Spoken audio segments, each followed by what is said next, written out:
Good morning, or good afternoon, wherever you may be, or good evening, or good night. This is Jen at JensArtyInclinations, a place to create, share and play. DEPHEMEREMBER 2022, hosted by Luise Heinzl and 49 Dragonflies. Today's prompt is leaves an envelope and the surprise animal is owl. So firstly, I just wanted to show you what I did yesterday. I actually added a little butterfly to the pocket, which, just helped finish it off. All right, so I had this little piece of paper that I sewed around and I sewed a leaf on the paper, just freehand. And I have this little booklet that I made, which was simply just 3 sheets of paper, and then I sewed a strip of, just 3 flat sheets, and then I just sewed through them with a strip of lace. Very simple and quick, inking around the edges, makes quite a cute little book, so probably do a few of those. They'd be very quick to make. This is what I had intended to make with you, but I got carried away and completed it. I started out with that paper and then I coloured it up with some distress oxides. I just sprayed all over them on my mat and I splooshed and sploshed them and that's what it came up with. I sewed all the way around the edge of the leaf and up the middle, and then I sewed in this piece of lace and that forms the pouch in the envelope, and I put some leaves on the inside, and yeah, isn't it cute? Oh, and that's just a little embossed sticker that I picked up, which I don't know, I was amazed at how well it turned out. And then I just die cut some leaves as like little journal card spaces inside. And now on the back of those, I also did a little bit of ink. See the pattern on the other side of my mat? So I used that just to blotch up the excess ink from what I'd been splotching on the other one. So there was lots of splotching and splooshing, and so fun. So fun. So today I'm actually going to make a different, a different envelope for you, just with a different technique. I love leaves and trees and all those kinds of things in nature. So I've got endless ideas around leaves. So here I am doing the little booklet, and I thought, well, I'll make a little envelope that actually fits that booklet. Just popping in the corner pocket so that they'll both have something to go into. And of course, forgot to ink that edge just to give it a bit of definition before I put it down, but it still worked. All right, now here, a leaf from the tree at the front of our house. Got this gorgeous big tree, so I just thought I'd press it down a bit, just let it brown off a little bit, get some of the moisture out. I was going to seal it, but I made it as a removable envelope. And so therefore I thought, well, I can just swap it out when I need to, later down the track. It'll be interesting to see how it weathers. It'll just be like olden times we used to pop dried flowers and things in between book pages. I did that when I was a little girl. And so, it'll probably just work like that, especially now it's been dried off a little bit more. So I'm doing an envelope with a really long front piece and just a short underneath piece. This is just some scrapbooking paper. I'm notching out the corners, making it a very, very simple 3-fold envelope. If I cut off those little strips, then I get that little middle tab, and I'm going to use that to form the envelope. Now, thinking now, I should have actually made the tab on the bottom piece. However, it still looks pretty cute in the end, and it gives it a, rustic handmade edge every time we make a mistake.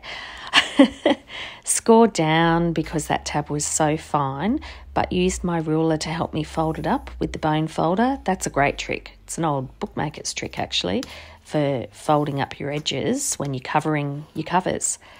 Anywho, pressing that right down, and there is the envelope formation. Inking around the edges as I always do. And now I'll show you what I'm going to do with the leaf. So I decided to pop the leaf on the front. And the way that I'm going to do that is to sew it on. So, no pun intended. I plan to put a piece of paper that I actually sew the leaf on, and then I'll put that piece of paper onto the flap of the envelope. Now, as you can see, I even have a ruler there and I'm still not measuring, but I'm just getting the rough size. So this ends up being the backing piece on the flap, and I'm rounding the corners and, you know, inking it up and so forth. But I looked at it and I decided that actually I did want some stamping behind the leaf. So one of my brand new darkroom door stamps, and I'm using that, and then this ends up being the piece that I actually sew the leaf on top of. And I really love the leaf on that. I think it's so cute. And it's kind of nice with the florals, like the spring florals with the autumn leaf and, you know, the newspaper ads. There you go. Bit of a combo. Didn't like it as a full piece, so I decided that I would actually try it with some inking around it. Still wasn't thrilled, even with the rounder corners and the ink.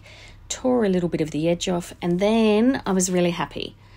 So now it's time just to ink that edge off and to sew it down, and you'll see the process. Now, I normally do this on cardstock, so I did find partway through that I needed a little bit more stiffness in the piece that I was putting it down on. So you'll see in a minute, I just used washi tape. I'm using a darning needle here, so it's not a really pointy normal sewing needle.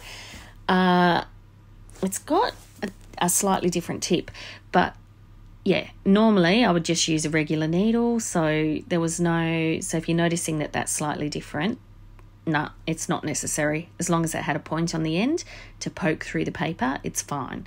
And that was what I meant by reinforcing it with washi on the back. That definitely just made it a little bit more secure, made it all hold. So I just did a couple of little crosses at the bottom, and then I go up and actually, you know, around the stem. And then I actually go up and sew into the leaf itself, which is the part that I really like. I just think it's so cute. I did many more tacks than what I needed. You only need a few tacks, but I decided that I'd do one on each of the prongs that goes out, and I do a few up the centre of the stem. And look, I really love how this looks. As I said, I love the natural look of the string. I love the look of the leaf. I'm really sorry that the string is light coloured and you couldn't see how I was doing the little cross at the bottom, but most people will be able to work that out. You just play and you'll be able to work out how to do the little cross stitch. So you can see I am doing it quite carefully. This is just sped up, of course, to make it so that you don't have to sit there and watch every single individual one, because I did take it quite slow. I did take it quite carefully. Very unlike me, I know. I wanted to do different kinds of stitches in the middle. However, I ended up going back and crossing over that one at the bottom again. Again, you'll see that fairly soon. So it's really fun. At the top here, I thought it looked a bit cute if I just did 3 to finish it off. Now the thread, I'm using some of my Bookbinders waxed thread. This is just the cheapy ones that I pick up off eBay. You know, they're a bit thicker than your normal waxed thread, because I do have some very nice fine Bookmakers waxed thread that I use, you know, for very special things. But I usually love to have a little bit of weight in my string, and I simply just knotted it at the back by threading it through itself and snipped it off. Because I knew that I was going to have this enclosed, I knew that I didn't need to pull those threads too tight either, and that made it definitely easier. But yeah, how cool does it look? I love it. I don't know, it's just something about that I thought was rather wonderful. So I've had it so that when I put it in the pouch, the leaf sits up the right way. I'm very carefully using my bone folder just to make sure that it's nice and pressed down on the edges, and very gently going over the back. So there's just enough green that I'm not going to crack that leaf, but it's also dried off so that it's not going to go too mildewy in my book. Now, as you can see here, I would have been better to actually leave the flap on the bottom section, not on that middle section. However, it's fine with those little pieces on the edge. They sit down nice and flat. I realised it was really white for me, so I squeezed my new stamp in and just made it a light impression. But it fits the little booklet that has our surprise animal in it. The owl fits that beautifully, and yeah, something just a little bit different, and it's nice because it goes nicely with this other little leaf envelope that I made off camera as well. I think these are really cute. I love playing with leaves. I love that I've got some real nature in my book there that'll just press itself gently over time. And voila, that is DEPHEMEREMBER Day 10. All done, as my son says. So tick. There we go, another day, and gee, I'd love it if you could leave me a comment below. Hit the like button if you enjoyed what you saw today. And of course, please subscribe if you haven't already. I will see you next time, and in the meantime, keep creating. Enjoy!